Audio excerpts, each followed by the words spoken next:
no primeiro domingo, nós falamos sobre exatamente este começo desta relação de Jesus e Pedro. De como este encontro não foi o primeiro encontro. Pedro já o conhecia porque já havia visto Jesus na sinagoga, não apenas a ensinar com autoridade, mas a expulsar o demônio de um homem. E depois Pedro convida-o, não é, a ir para a sua casa e Jesus vai ter a casa de Pedro. E então Pedro, obviamente, junto daqueles, o texto nos diz que clamavam para que curasse então a sua sogra. Então Pedro, obviamente, está neste grupo. Daqueles que pediram para que Jesus curasse a sua sogra. E então Jesus cura a sogra de Pedro. E então imaginem, Jesus está ali a conviver com Pedro e sua família, cura a sogra de Pedro, a ponto dela levantar e começar então a servi-los, e ele continua o restante do dia, e o texto vai nos dizer que ao fim da tarde então as pessoas começaram a trazer os doentes, os endemoniados, para que Jesus os libertasse, e Pedro estava ali. Agora imaginem que Jesus foi dormir, e Pedro, como um pescador, obviamente foi trabalhar à noite, de madrugada. Então Pedro foi trabalhar enquanto Jesus dormia e durante o dia Jesus acordou e foi ter ao lado. E quando lá chega, vê Pedro. Portanto, este encontro de Jesus e Pedro não é o primeiro encontro. Quando Jesus fala, Pedro, afasta aqui um bocadinho o barco da praia, ele está a falar com alguém que ele conhece e que o conhece. Agora, como nós bem percebemos neste primeiro dia, nós vimos que Pedro chama a Jesus mestre. E, portanto, mostra que ainda lhe faltava qualquer coisa. Apesar de conhecer a Jesus, ele não conhecia Jesus em profundidade. Aquele conhecimento era um conhecimento superficial. Não havia ainda tido uma experiência verdadeira com Jesus. Então, no outro dia, começamos a olhar mais para a história em si, no capítulo 5. E começamos por olhar a Pedro e aquele sentimento que Pedro provavelmente sentia aquela manhã. A frustração. E relembramos como que muitas vezes nós em nossas vidas já nos sentimos assim. E que talvez estejas a sentir-se assim hoje. A sentir-se frustrado. Porque mesmo com toda a capacidade, mesmo na sua área de excelência, mesmo com todo o vosso conhecimento, talvez olhe para as circunstâncias e diga, não estou a ter aquele resultado que esperava ter. Seja na sua vida profissional, seja na sua vida estudantil, seja na sua vida familiar.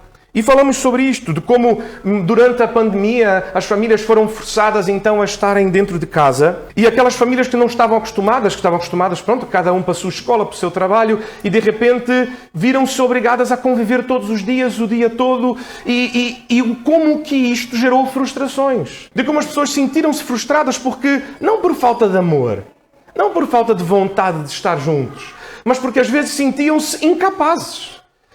Com toda a capacidade, com todo o amor, às vezes sentiam-se frustradas por parecer que eu não consigo comunicar, eu não consigo perceber, e como isto é difícil. E então hoje nos aproximamos novamente deste texto, nesta parte que Jesus dirige-se a Pedro. E o texto nos diz isto, que ao terminar de ensinar, e falamos sobre este fato de como que se ensinava sentado, porque provavelmente Jesus ficou ali longas horas a ensinar. E Pedro, o texto nos diz que estava a lavar as redes e a multidão pressionava Jesus a ponto de Jesus ter que entrar no barco. Portanto, provavelmente Pedro não estava ali ao pé de Jesus, estava longe, estava à margem. E Jesus ainda assim vê-o e chama-o pelo nome e diz, Pedro, anda cá, lança lá as redes. E nós vemos a resposta de Pedro. Verso 4, quando acabou de falar, disse a Simão, faze-te ao largo e lançai as vossas redes para pescar. E respondendo-lhe Simão, mestre, havendo trabalhado toda a noite, nada apanhamos, mas sob tua palavra lançarei as redes. Mas sob tua palavra lançarei as redes. Falamos sobre isto também na última vez que estudamos este texto, de como Pedro não seria obrigado a lançar as redes. Porque ele mesmo responde, mestre. Portanto, ele reconhecia a Jesus como um mestre da lei. Como alguém que conhecia a palavra de Deus e a dominava e poderia falar muito bem sobre o texto bíblico. E ele sabia, obviamente, que Jesus era um carpinteiro, filho de carpinteiro e, portanto, carpinteiro treinado nesta arte. Mas Jesus não percebia nada de pesca. Portanto, ninguém ficaria surpreso se Pedro então virasse para Jesus e dissesse, ó mestre, peço perdão, mas olha, percebes da palavra de Deus e eu respeito por isso e eu ouço os vossos ensinamentos e muito bem. Sei que percebes também de carpintaria, portanto podes dizer-me qualquer coisa a respeito disto, mas de pesca, desculpe-me lá, de pesca percebo eu. E olha, já estou exausto, a esta altura já lavei as redes, já as guardei, portanto, olha, mais tarde volto e vamos tentar novamente. Claro, sim, mais um dia de trabalho, mas agora não é a altura, nossas redes não são próprias para tal. Já está de dia, desculpe mestre, mas não. Mas nós hoje começamos por perceber que Pedro obedece. E começamos a nos questionar, mas porquê que obedece então? Uma vez que ele não era obrigado. Uma vez que ele via a Jesus como mestre, como alguém que percebia da palavra de Deus. Via a Jesus, obviamente o respeitava, sabia que era carpinteiro. Mas porquê que obedece Jesus? Quando Jesus diz para lançar as redes, e ele diz então, mas sob tua palavra lançarei as redes. Talvez Pedro sentisse alguma espécie de obrigação, de dívida com Jesus, uma vez que Jesus havia curado a sua sogra. E então talvez tenha pensado no seu coração, o homem foi à minha casa, a minha sogra estava mesmo mal, estava ali com febre muito alta, e falamos sobre isto também já, não é? De como a febre alta significa que há de facto alguma coisa que não está bem, algum tipo de infecção, e àquela altura não havia os remédios que temos hoje, e portanto poderia mesmo até levar à morte. Imagina, ainda mais alguém com mais idade, a sogra de Pedro. E Jesus a cura, e talvez então Pedro sentisse ali de alguma maneira obrigado, moralmente obrigado, a dizer, eu pedi-lhe que curasse a minha sogra, ele curou. Ele está a pedir agora que eu lance as redes. Não é também grandes coisas, posso fazer, estou acostumado, seja não é nada demais, posso fazer. Jesus fala com Pedro e desafia-o na área de excelência de Pedro. Não na sua área de excelência. Não na área de excelência que ele era reconhecidamente excelente. E ele desafia Pedro em sua área de excelência. E o faz, creio eu, por uma razão. Porque quantas vezes é capaz que os irmãos ouçam algum pastor a falar, e eu sei disso, porque a minha própria experiência é que quanto mais aprendemos sobre uma coisa, mas começamos a perceber que não percebemos nada daquilo. Por exemplo, eu tenho certeza que apesar de saber muito pouco do piano, eu devo sentir-me quase igual ao irmão Joel. O que é uma afronta ao irmão Joel. Porque o irmão Joel sabe muito mais de piano do que eu, mas não há nem comparação. Talvez eu nunca na minha vida vá saber tanto de piano quanto o irmão Joel. Mas o irmão Joel sabe tão mais de piano que ele sabe exatamente onde ele está. E eu ainda continuo tão cego na minha ignorância que acho que sei até qualquer coisa. Isto é algo que é muito interessante, porque às vezes, e quantas vezes, pessoas ouvimos alguém falar, e tive a experiência, tive o privilégio, ainda enquanto vivia na Irlanda do Norte, de ouvir dois grandes homens que são referências, não só para mim, mas tenho certeza que para a maioria dos homens de Deus e pastores, que foi o pastor John Piper e o D.A. Carson. Tive a oportunidade de ouvir os dois homens na Irlanda do Norte em conferências. E a verdade é que eu tenho certeza que naquela sala cheia de homens, no caso do John Piper, no caso do D.A. Carson era uma conferência mesmo de homens e portanto só haviam homens. No caso do John Piper era uma conferência de música e portanto haviam homens e mulheres. Mas eu tenho certeza que tanto aqueles homens quanto aqueles homens e mulheres, se calhar haviam ali pessoas no meio que se calhar perguntavam-se, mas quem é que vai falar mesmo hoje? Vai ser um tal de D.A. Carson, não sei quem é. Pronto, mas deve ser alguém interessante, afinal convidaram, deve ser alguém que sabe qualquer coisa. Sem sequer perceber quem estava diante deles.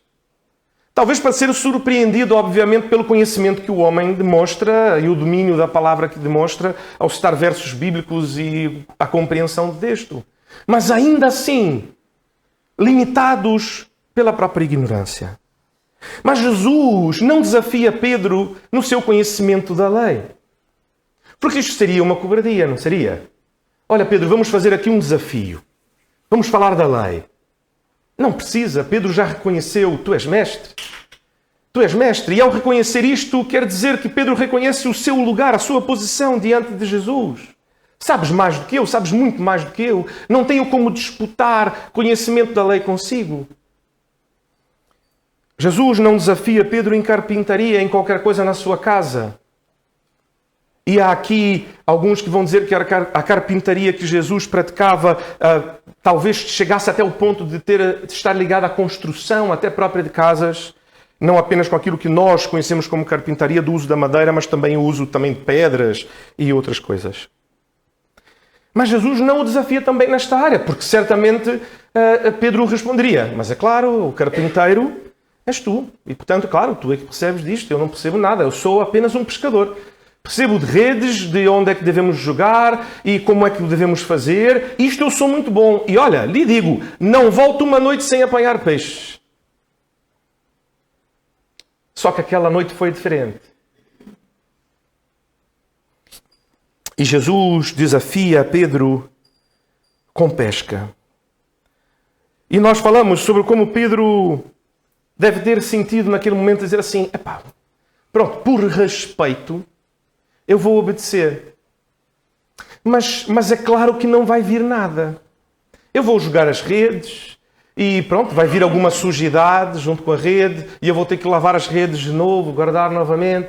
Não vou apanhar nada, mas pronto, ele está a dizer, mas a tua palavra eu obedeço. Está bem, eu obedeço. Para nós é muito difícil, não é pouco. É muito difícil perceber, de facto, a dimensão do milagre que Jesus fez naquela manhã no lago de Genezaré.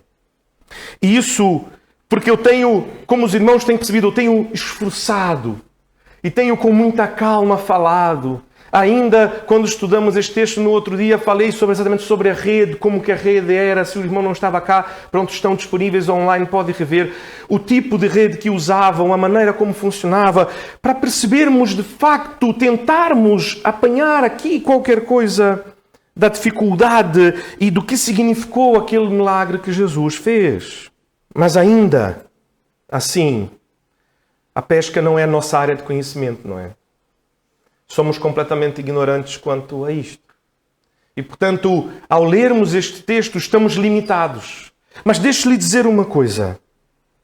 Este texto, a centralidade dele está nisto. No milagre que Jesus fez. E apesar de não conseguirmos perceber por nós mesmos a dimensão, talvez consigamos, ao olhar para outro lado, perceber a profundidade daquilo que aconteceu. E o conseguimos perceber ao olhar para Pedro e os seus sócios. Assim como quando nós estamos, se calhar, a andar pela rua, e pronto, existem alguns experimentos sociais que fazem isto, não é? Que às vezes para alguém, se alguém para, pronto, talvez não em Portimão, mas talvez em Lisboa, no Porto ou um grande centro, se alguém parar no meio da rua e de repente começar a olhar para cima, começam de repente a parar mais pessoas e a mais pessoas a parar, até que de repente aquela mesma pessoa que foi a primeira que parou vai-se embora e continua lá o grupo a olhar para cima.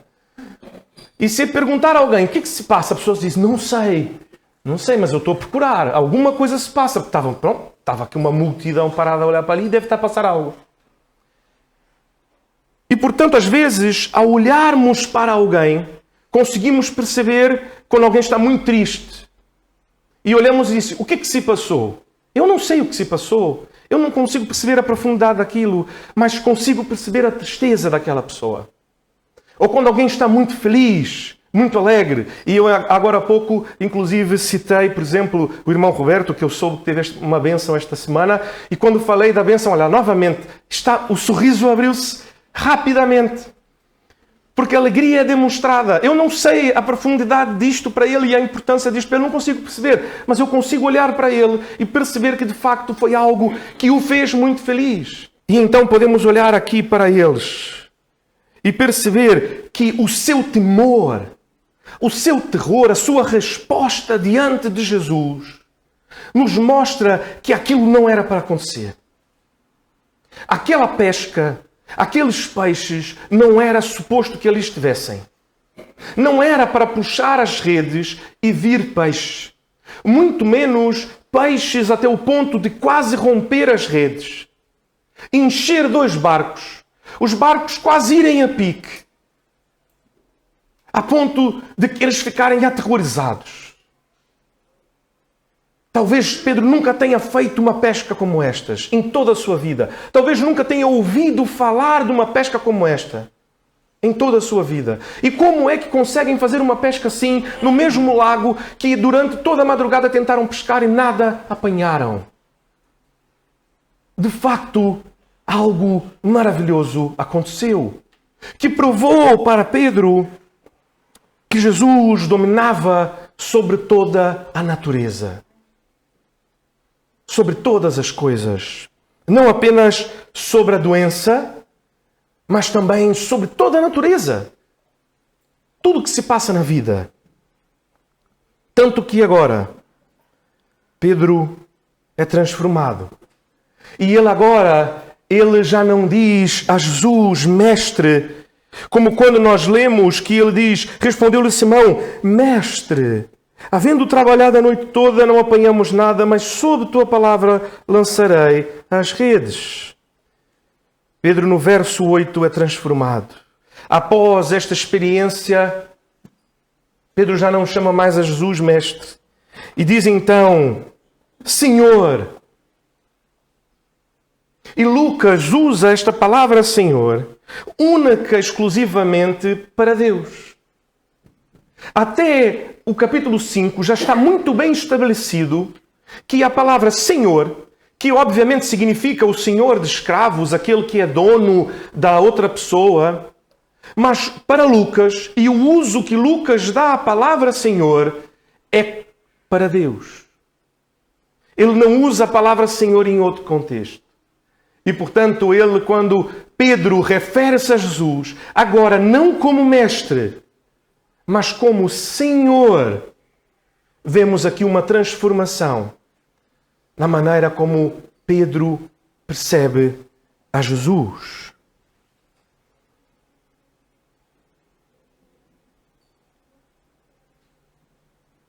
O que é que se passa então com aquele que é encontrado por Jesus? É a pergunta e o tema de hoje. E a verdade é que ao olhar este texto, e eu já disse isso aos irmãos, que como um bom pastor batista sou sempre tentado a achar 3, e parece que somos treinados a isto, não é? Mas tenho sido frustrado muitas vezes. E hoje, por exemplo, não encontrei 3, mas encontrei 4 coisas que acontecem neste texto. A primeira delas é que a primeira coisa que acontece, e que acabamos de falar, é que quando somos encontrados por Jesus, verdadeiramente encontrados por Ele, reconhecemos-lo como Senhor. Jesus agora já não é o mesmo para Pedro. Pedro já não olha para Jesus com os mesmos olhos. Diante de tamanha demonstração de poder, os olhos de Pedro são finalmente abertos e ele vê quem Jesus é. Ele já havia visto Jesus falar da palavra com autoridade. Já havia visto Jesus expulsar demônios, curar doentes, mas os seus olhos ainda não lhe haviam sido abertos. Só quando, na sua área de domínio, Jesus atua, é que os olhos de Pedro lhe são abertos. E nós falamos também sobre isto. De como, quantas vezes nós segmentamos as nossas vidas. Nós separamos as nossas vidas. E parece que somos crentes então aos domingos. Claro, acordamos, vamos para a igreja. Se alguém nos diz, epá, hoje não vamos para a igreja não. Se calhar é melhor não, vamos fazer outra coisa. Vamos mais é para a praia. Ficamos até chateados, a dizer, quase que ofendidos, a dizer, epá, como não? É domingo, é dia de ir à igreja. Mas a verdade é que não deixamos a igreja entrar na nossa vida. E quando chega a segunda-feira, e a terça, a quarta, a quinta, a sexta, o sábado, parece que esquecemos da relação com Jesus que nós temos. Parece que deixamos Jesus fora das nossas vidas. Então, quando Jesus invade a vida de Pedro, invade a sua pesca. Então Pedro finalmente consegue ver quem Jesus é. E então Pedro já não é o mesmo. Então Pedro agora é transformado e ele mesmo já não é o mesmo. Porque nós temos falado, e mais uma vez esta manhã, quando começamos o nosso culto, falamos sobre isto. E no começo do ano passado tive uma pregação específica sobre este assunto, que todo encontro com Jesus é transformador. E esta é mais uma prova de que todo encontro com Jesus é transformador. Ah, pastor, mas há vezes que nós vemos que há pessoas que encontram com Jesus e não dão na mínima. Pronto, isto também é ser transformador. Porque às vezes nós vemos que pessoas que estão curiosas sobre Jesus e Jesus mata-lhes a curiosidade, literalmente mata-lhes a curiosidade. Porque depois que a sua curiosidade está morta, vão-se embora e não dão na mínima. Portanto, saíram transformadas. Não da maneira que nós gostávamos, não da maneira que nós esperávamos, mas saem transformadas. E a verdade é que a maioria das vezes as pessoas não saem indiferentes a Jesus. Eu não consigo lembrar-me agora ninguém que tenha encontrado com Jesus e que tenha sido matada a sua curiosidade e que tenha saído indiferente a Jesus. A verdade é que daqui a um bocado, daqui a poucas semanas, vamos começar a olhar pessoas que encontram com Jesus e quando não são transformadas da maneira que Pedro é transformado, são transformadas no sentido oposto. Não chamam a Jesus Senhor, mas criam um ódio por Jesus a ponto de querer matá-lo. E a verdade é que nós já vimos isto acontecer quando Jesus fala em Nazaré. De como aquele amor, teoricamente, não é? Quando começam a exaltar o ensino de Jesus, transforma-se rapidamente em ódio quando Jesus os repreende e mostra-lhes quem realmente são. Ao chamar Jesus Senhor, Pedro agora reconhece-se a si mesmo como servo. E coloca-se diante de Jesus como servo. E mais uma vez, repito aos irmãos, a palavra aqui é mesmo escravo. Aquele que é propriedade do outro. E que, portanto, por ser propriedade do outro, agora a sua vontade, a sua vida toda é para o outro. E, portanto, Pedro não chama a Jesus de outra coisa senão Senhor. Ele começa por chamar de mestre, mas depois chama-lhe Senhor. Reconhece-se como servo. Agora, ao contrário do que nós inicialmente dissemos, que ao reconhecer Jesus como mestre, ele estava desobrigado da obediência, em determinadas áreas, obviamente, não na área da lei devia obedecer, porque ao reconhecê-lo como mestre, reconhecia que ele sabia mais da lei do que a si. Mas, quando reconhece a Jesus como Senhor, ele agora deve obediência a Jesus em todas as áreas da sua vida. E quem o faz é Pedro. Não é Jesus que vira para Pedro e diz: agora, Pedro, eu sou teu Senhor, está bem? Agora eu sou o teu dono, agora obedeces a mim. Tudo bem para si? Não. Jesus não diz nada.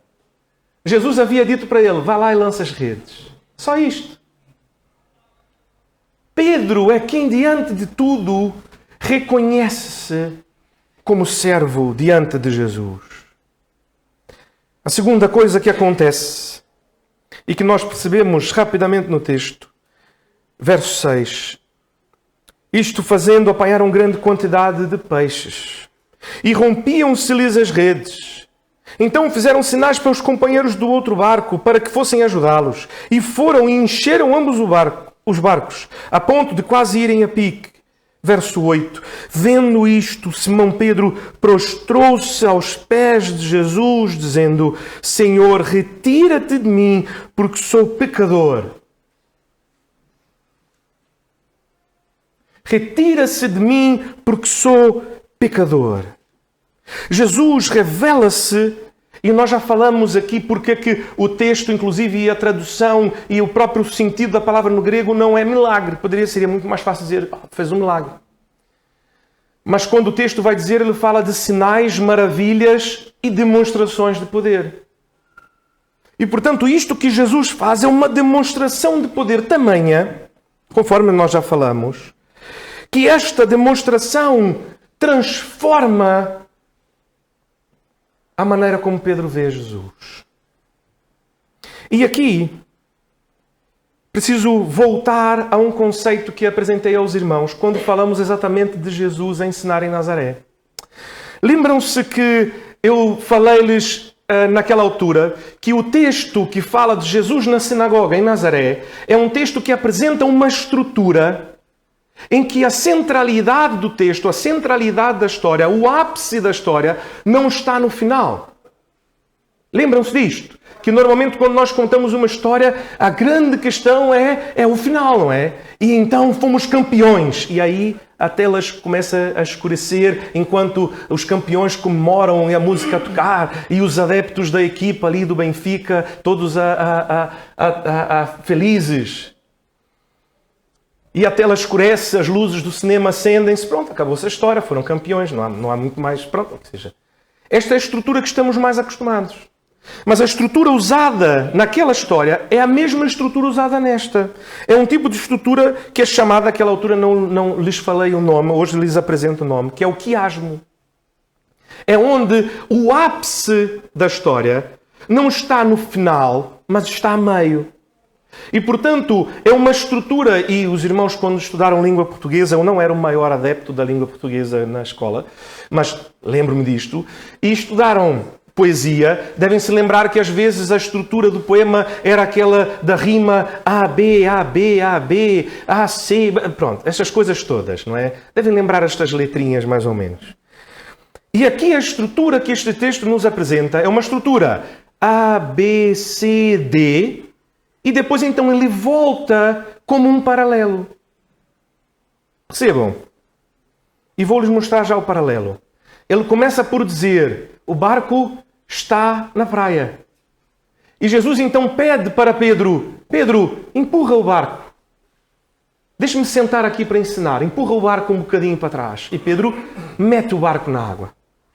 No final, no verso 11, nós vemos o barco de volta à praia. E os discípulos a seguirem Jesus. A segunda coisa que nós vemos é que depois então de Jesus ensinar, a segunda coisa que Jesus diz para Pedro lançar as redes. E imediatamente antes deles lançarem, de puxarem o barco para a praia, nós vemos o paralelo. Jesus diz para Pedro ir pescar pessoas. Uma ordem para Pedro, uma ordem para Pedro. Barco na água, barco fora da água. Uma ordem para Pedro, uma ordem para Pedro. E agora nós vamos aqui ao C, que é Pedro responde a Jesus e ele diz, Mestre, eu estou muito cansado, exausto, mas com a tua palavra eu vou lançar as redes. E o paralelo, Senhor, afasta-te de mim porque sou um pecador. E o ápice dessa história, onde é que está? Nos versos 6 e 7. Isto fazendo, apanharam grande quantidade de peixes e rompiam-se-lhes a rede. Então fizeram sinais para os companheiros do outro barco, para que fossem ajudá-los. E foram e encheram ambos os barcos a ponto de quase irem a pique. Isto, o verso 6 e 7 mudam tudo. Transformam a realidade, invertem a realidade. É isto que Lucas deseja mostrar-nos. De como aquele dia que era um dia comum, como qualquer outro, é transformado pelo poder de Deus, pelo poder de Jesus, quando Jesus demonstra o seu poder. A presença poderosa e santa de Jesus mostra-nos também o nosso pecado, a nossa incapacidade e a nossa limitação. Um dos grandes pais da Igreja, Santo Agostinho, dizia isto no seu livro Confissões, de que quanto mais nos aproximamos de Deus, a maioria das pessoas, se calhar no nosso tempo, diriam, mais perfeitos somos. Não é isso que Santo Agostinho diz. Ele diz que quanto mais nos aproximamos de Deus, e se pensarmos a lógica dele é perfeita, porque a palavra de Deus nos diz que Deus é luz. E, portanto, quanto mais distantes estamos de Deus, mais estamos no escuro. E quanto mais estamos no escuro, menos a nossa sujidade aparece. Ou quantos dos irmãos já não saíram de casa, se calhar, num dia de manhã, não é? Acordaram, os stores ainda estavam fechados, andaram ali a arrumar ainda um bocadinho sonolentos, esqueceram-se de abrir os stores, meteram ali uma camisa e de repente quando saem de casa e passam em frente ao primeiro espelho e olham, veem uma sujidade na sua roupa. Epá, devia ter olhado melhor. Mas não conseguia ver mesmo dentro de casa. Porque quando estamos com pouca luz, não conseguimos às vezes perceber algumas coisas, alguns defeitos. E portanto Santo Agostinho vai dizer que conforme nos aproximamos de Deus, quanto mais próximos de Deus estamos, quanto mais na luz estamos, mais pecadores nos reconhecemos. Mais vemos a nossa sujidade. E portanto, quanto mais nos aproximamos de Deus, mais nos vemos merecedores da sua graça. E esta percepção é perfeita com aquilo que nós temos também relembrado. Da mulher que lança-se aos pés de Jesus, lava-lhe os pés com lágrimas, enxuga-lhe com os cabelos e lança-lhe perfume aos pés. A resposta de Jesus àqueles que pensam em seu coração, se ele soubesse quem é esta, não lhe permitia fazer isto. Jesus, então, sem que precisem falar nada, responde-lhes: o quê? Ao final, o seu grande amor demonstra que seus muitos pecados foram perdoados. Porque aquele a quem muito foi perdoado, muito amor demonstra. E ainda conta uma parábola depois a seguir do Senhor que perdoa e depois pergunta a eles: quem é que vai sentir mais grato diante do seu Senhor? Aquele que devia pouco ao seu Senhor ou aquele que devia muito e é perdoado? E os discípulos rapidamente percebem, é claro, vai amar mais o Senhor aquele que devia mais a ele e é perdoado, do que aquele que devia menos. Era pouca coisa, não vai amar tanto. Este texto é a expressão perfeita disto. Pedro, ao perceber quem Jesus é, não apenas um mestre da lei, não apenas um homem de Deus, não apenas um profeta, mas o próprio Deus, o Filho de Deus, à sua frente, o que ele consegue fazer é lançar-se aos pés de Jesus e dizer: Senhor, aparta-te de mim, porque sou pecador. Êxodo capítulo 3, verso 6. Moisés disse mais: eu sou Deus de teu pai, o Deus de Abraão, o Deus de Isaque, o Deus de Jacó. Moisés então escondeu o rosto, porque temeu olhar para Deus. Vemos aqui também Moisés com a mesma reação que Pedro. Ou Pedro com a mesma reação que Moisés. Ainda mais à frente, no verso 11 do capítulo 3 ainda do livro de Êxodo, então disse Moisés a Deus: quem sou eu para ir a Faraó e tirar do Egito os filhos de Israel? Ou então mais, no capítulo 4, no verso 10, Moisés diz: Senhor, eu nunca fui eloquente, nem outrora, nem depois que falaste com o teu servo, pois sou pesado de boca e pesado de língua.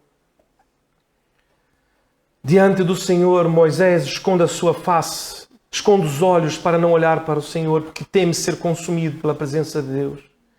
Moisés reconhece a sua incapacidade. Irmãos, deixe-me lhe dizer uma coisa. Não tenham dúvida. E inclusive é uma das coisas que de facto eu creio.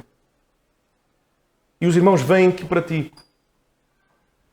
Irmãos, os irmãos não vêm à igreja para ouvir a minha opinião. Se calhar se viessem já estariam frustrados, já teriam ido embora. Os irmãos não vêm à igreja para ouvir ideias e pensamentos, ou para que eu responda-lhes questões do cotidiano. Os irmãos vêm para ouvir a exposição da palavra de Deus. Os irmãos vêm porque desejam ouvir o Senhor falar em seus corações. Por isso nós abrimos a palavra de Deus e tentamos ir o mais profundo possível na palavra de Deus, para que a palavra de Deus nos fale ao coração. Porque eu sei da minha incapacidade. Eu sei o como facilmente a nossa mente se perde-se nas ideias. Por isso, devemos nos apegar à palavra do Senhor. Isaías, também diante do Senhor, num texto muito conhecido pelos irmãos, capítulo 6, verso 5, então disse eu, ai de mim, estou perdido, porque sou homem de lábios impuros e habito no meio de um povo de impuros lábios, e os meus olhos viram o Rei, o Senhor dos Exércitos. Ai de mim! E percebam, aqui Isaías não diz, ai de mim, porque vivo no meio de um povo de impuros lábios, apesar de ser ele. Pronto, eu não sou impuro, não é? Afinal, Deus inclusive está a revelar-se a mim, porque afinal, eu sou o maior. Só podia ser mesmo a mim, não haveria de ser a outro em meu tempo. Pronto, não há outro igual a mim. Não é isto que Isaías diz. Diante do Senhor, ele diz, ele reconhece a sua impureza.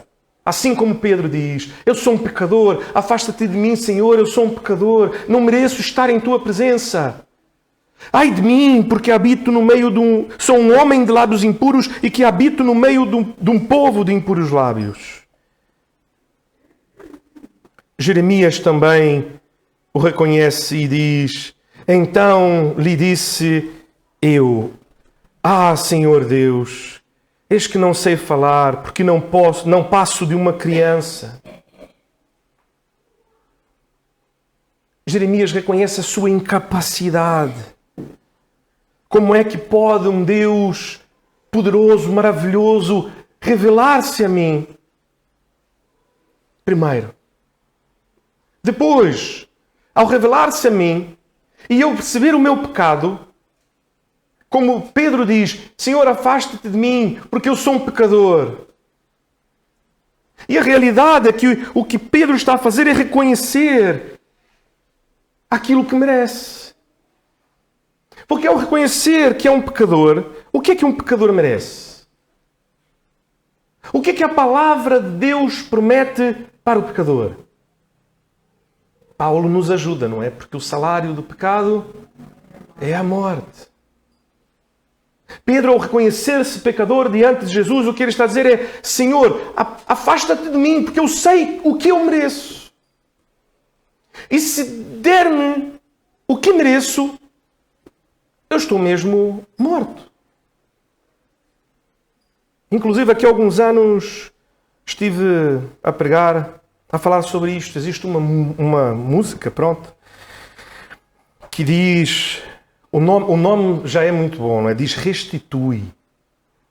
Como se fosse uma espécie de IRS. E ainda diz, eu quero de volta o que é meu. E há pessoas que cantam isto na igreja. E eu disse aos irmãos, não cantem isto. Porque se Deus restituir aquilo que merecem e der de volta o que é vosso, é o fogo eterno e a condenação. É isto que é vosso. Porque o restante é pela graça, não é vosso. Pedro sabe exatamente disto. Senhor, aparta-te de mim porque sou um pecador. Eu não mereço estar em tua presença. O que eu mereço é um raio a cair, uma bola de fogo, como foi lá no Egito, a cair exatamente em cima de mim e eu imediatamente ser consumido pelo fogo. Até não sobrar sequer o pó. É isto que eu mereço. Portanto, aparta-te de mim antes que isto aconteça. Porque é o que vai acontecer, obviamente, não é?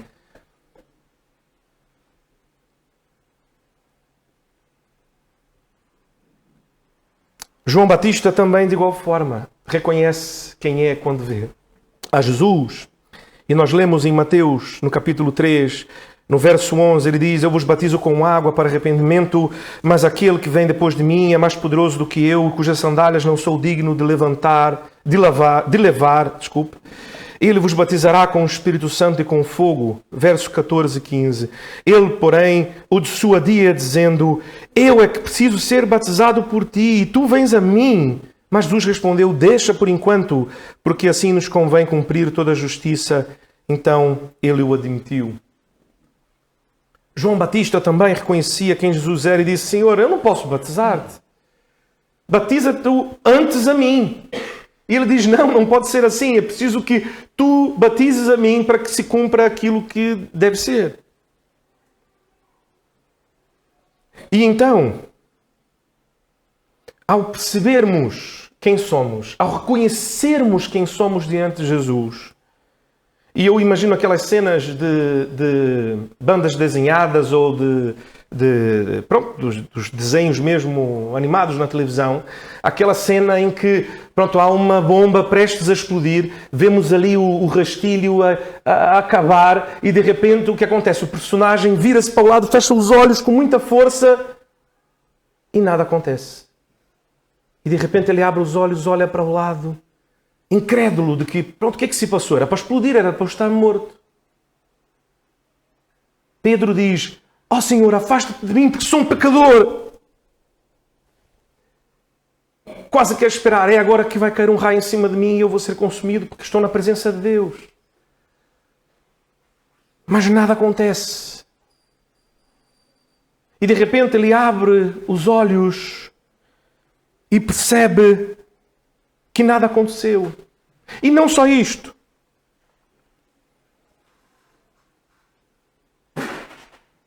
Isaías 6:5. Novamente. Ai de mim, Senhor. Mas então, talvez ainda ali com Pedro de olhos fechados, sem perguntar qualquer coisa, Jesus diz então a Simão, verso 10, a segunda parte: não temas, doravante serás pescador de homens. E arrastando eles os barcos sobre a praia, deixando tudo, o seguiram. Acontece uma mudança em Pedro, uma mudança interna.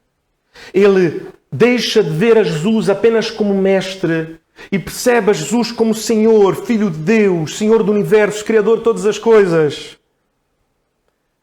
Mas esta mudança não acontece apenas internamente. Ela expressa-se também, concretiza-se também na vida daquele que é transformado. Encontrar Jesus, meus irmãos, não é menos inquietante. E também digo isto porque há muitos que dizem, e talvez os irmãos já tenham ouvido algum outro pastor a dizer, e não posso pedir desculpa em nome deles, só posso pedir desculpa em nome de mim mesmo, não é? Mas digo aos irmãos que tenham cuidado com aquilo que ouvem.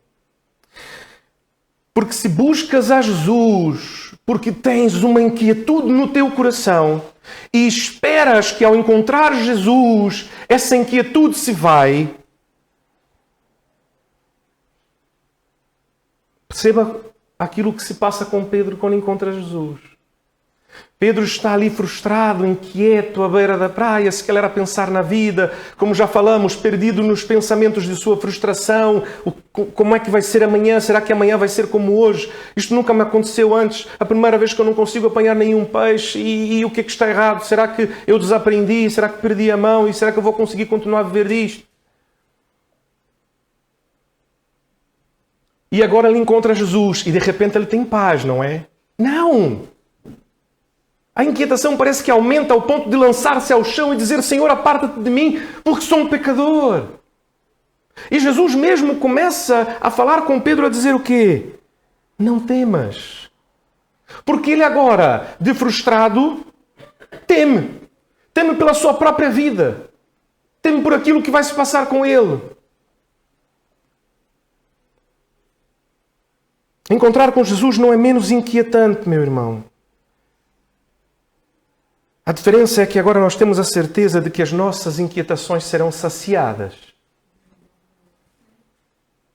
Porque nós sabemos que temos um Deus que deseja revelar-se a nós e revelar a sua vontade. A diferença não é que deixaremos de ter inquietações. A diferença é que nós temos certezas de que as nossas inquietações serão respondidas por um Deus que revela-se a si mesmo porque nos ama. E ele então diz para Pedro: doravante serás pescador de homens. Jesus não apenas ia voltar àquela imagem que estávamos a falar agora do cartoon, não apenas aquele TNT, aquela bomba não explode ao lado de Pedro, ele não apenas não é consumido por estar na presença de Deus,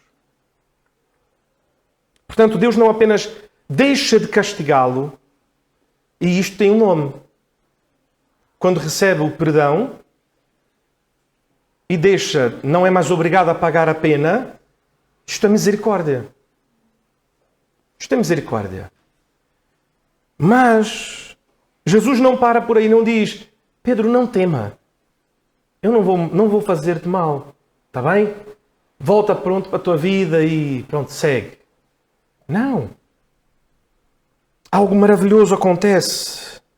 E Jesus agora não apenas não o castiga, mas convida-o para viver uma nova vida e a servi-lo. E se vamos servir a um Senhor, que melhor Senhor podemos servir do que a Jesus? Primeiro porque Ele é Senhor de todas as coisas. O Criador de todas as coisas. Porque dele, por ele, para ele são todas as coisas. Sem ele nada do que foi feito se fez. Todas as coisas foram feitas por meio dele. Que melhor Senhor temos para servir do que o Senhor do Universo? E não só por isto. Se não bastasse, Ele ainda é o bom Pai. Um Deus amoroso. Que apesar dos nossos pecados, apesar das nossas injustiças, não nos dá aquilo que merecemos, mas nos concede pela graça a vida por meio de seu Filho Jesus. E isto então, inevitavelmente, faz uma quarta coisa. Verso 11. E arrastando eles os barcos sobre a praia, deixaram tudo. Deixaram tudo e o seguiram. O comentarista do panorama histórico daquela altura, Kinner, que os irmãos têm ouvido muito o pastor citar, diz que naquela altura os pescadores, e às vezes se calhar nós ouvimos pescadores e lembramos, por exemplo, da notícia que saiu esta semana a dizer que os pescadores cá no Algarve, um cesto com aproximadamente 400 sardinhas, eles vendem por 20 euros. E se calhar os irmãos ao pensar nisso assim, mas então se calhar os pescadores não ganham grande dinheiro, não é? Não, não ganham. E se calhar tem esta imagem do pescador como alguém, pronto, humilde, alguém que não tem muitas posses, que precisa de facto trabalhar muito, pobre. Mas naquela altura, os pescadores eles tinham uma renda acima da média. Porque se imaginarmos, as pessoas não tinham muito o que comprar ou o que trocar. E o bem mais essencial era a comida. E portanto, um peixe era algo que custava mais do que custa hoje. E não havia na altura todos os intermediários, não é? Ou seja, hoje um pescador vende para alguém que vai ser um distribuidor, este distribuidor vai vender para o restaurante e o restaurante é que vai vender para si. Uma porção de sardinha por sei lá quantos euros. Naquela altura o pescador vendia diretamente às pessoas e portanto o lucro era mesmo todo dele. E eles tinham então uma renda acima da média. E por que o pastor está a falar disso? Porque nós queremos aqui perceber que Pedro seguir a Jesus, deixar tudo o que tinha e seguir a Jesus, significa que ele deixou um negócio bem sucedido. Não foi como pedir a um desempregado, olha, venha e segue. E ele vai dizer, não tenho mesmo nada para fazer. Está bem, ok. Mas era se calhar, talvez como um dos nossos irmãos cá na igreja, um empresário bem-sucedido, de repente o Senhor dissesse, agora vá lá, fecha a tua loja, deixa tudo e segue-me. E ele o fizesse. E a verdade é que Jesus, novamente, ele sequer diz qualquer coisa. Jesus não precisa dizer, abandona tudo e segue-me. Jesus simplesmente diz, não temas. A partir de agora será pescador de homens. E Pedro percebeu tudo. E Pedro percebeu tudo. Eles deixaram os seus trabalhos, a sua área de conhecimento, tudo o que Pedro sabia fazer era pescar.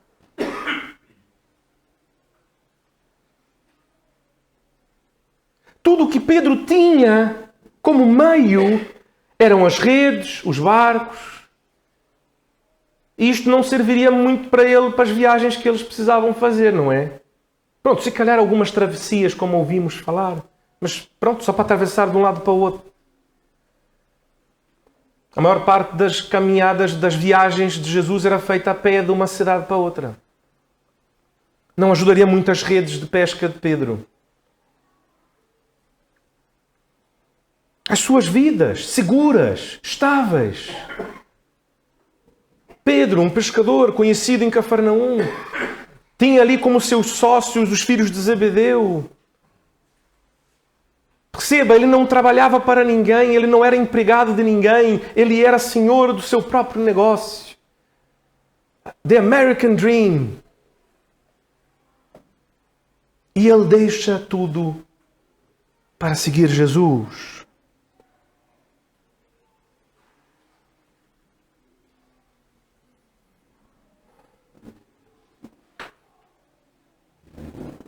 Ouviste a voz do Senhor a falar o teu coração esta manhã? Se ouviu, então, toma os passos de Pedro. Reconhece-o como Senhor. Reconheça a Jesus como teu Senhor. A quem deves submeter-se, de quem não podes escapar e cuja vontade deves satisfazer. Seja constrangido por sua presença. Porque a presença de Jesus, de facto, é inquietante, é constrangedora. Peça perdão, como Pedro fez. Ache-se, reconheça-se incapaz, insuficiente e merecedor. Tenha as suas inquietações agora não mais nos peixes que deixaste de apanhar e nas riquezas deste mundo. E talvez no teu trabalho, na tua família, nos teus estudos, no tempo que tens, na tua saúde. Mas com o que será de ti agora na presença de Deus? Agora que fostes por Ele achado. E por fim, abandona-te a ti mesmo. Abandona-te a ti mesmo.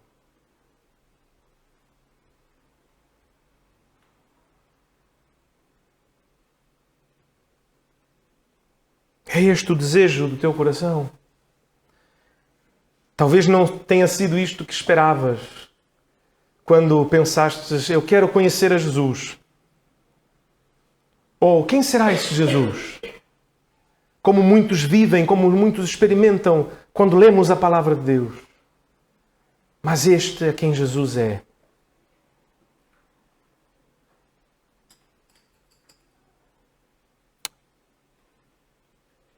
Feche teus olhos. E eu quero convidar-te a colocar-se na presença do Senhor.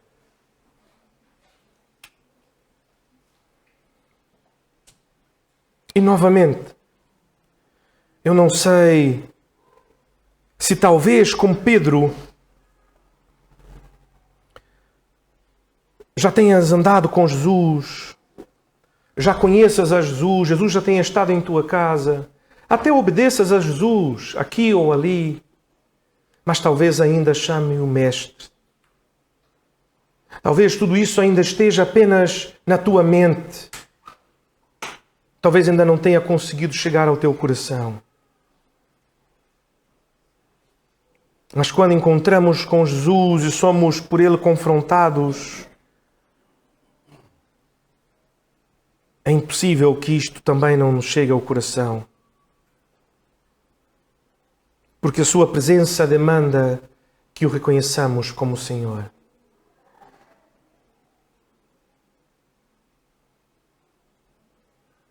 E a sua santa presença mostra-nos, desnuda-nos, e os nossos pecados e as nossas inseguranças e as nossas incapacidades.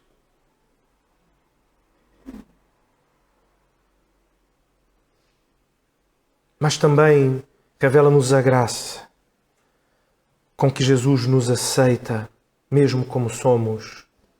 E ainda mais convida-nos a viver uma nova vida com Ele. Para tal, precisamos apenas abandonar-nos a nós mesmos.